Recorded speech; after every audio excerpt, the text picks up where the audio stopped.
New Zealand সিরিজের জন্য মিরপুরে অনুশীলনে ব্যস্ত সময় কাটাচ্ছে ক্রিকেটাররা। অন্যদিকে নতুন নির্বাচক প্যানেলের 4 সদস্য এসেছেন দল ঘোষণা করতে। ক্রিকেট বোর্ডের নতুন সভাপতি তামিম ইকবাল, হাবিবুল বাশারের নেতৃত্বাধীন নির্বাচক প্যানেলও নতুন, তাই নতুনত্বের ছোঁয়া দিতেই সবাই একসাথে সংবাদ সম্মেলনে। দল নিয়ে বেশি পরীক্ষা নিরীক্ষা না করে পাকিস্তান সিরিজের দলটাই অপরিবর্তিত রাখা হয়েছে।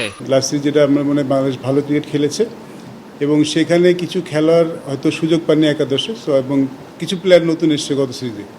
সো আমাদের কাছে মনে হচ্ছে যেটা আমরা পলিসি সেট করেছি, যদি যখন কেউ আসবে সে যেন অ্যাটলিস্ট আমরা তাকে পর্যাপ্ত সুযোগ দিতে পারি। এবং দেখুন গত সিরিজে কিছু প্লেয়ার খেলেননি, তা আমরা আলাপ করেছি যারা খেলার সুযোগ পাননি।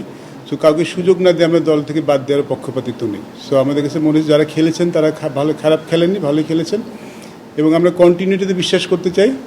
সো যার জন্য আমরা কিপিং দ্য সেম টিম, এই জন্য আমরা চেঞ্জ করিনি।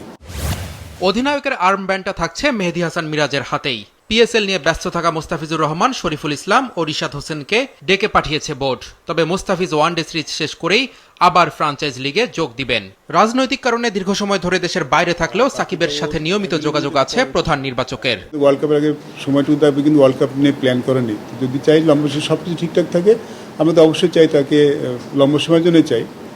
আর আলাপটা আসলে এটাই হয়েছে যে আসলে সে কতখানি prepared, because preparation is very important. International cricket কিন্তু ডিমান্ড লট অফ থিংস।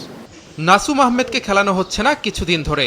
অন্যদিকে স্কোয়াডে থাকলেও একাদশে অনিয়মিত সৌম্য সরকার। আমাদের একটা এক্সপ্লেনেশন থাকে, নিজেদের একটা চিন্তা ভাবনা থাকে। তো আমার এই জিনিসটা এখন আমার মনে হয় যে আমাদের যে প্যানেল আছে, আমাদের এই প্যানেলে আমরা যে জিনিসগুলো আমাদের মনে হয়েছিল যে আগে আমাদের এই জিনিসগুলো চেঞ্জেস হওয়া উচিত বা প্লেয়ারদের জানা উচিত, সেই জিনিসগুলো আমরা এখন চেঞ্জ করতে পেরেছি এবং সেই জিনিসগুলো আমরা করতে পারছি।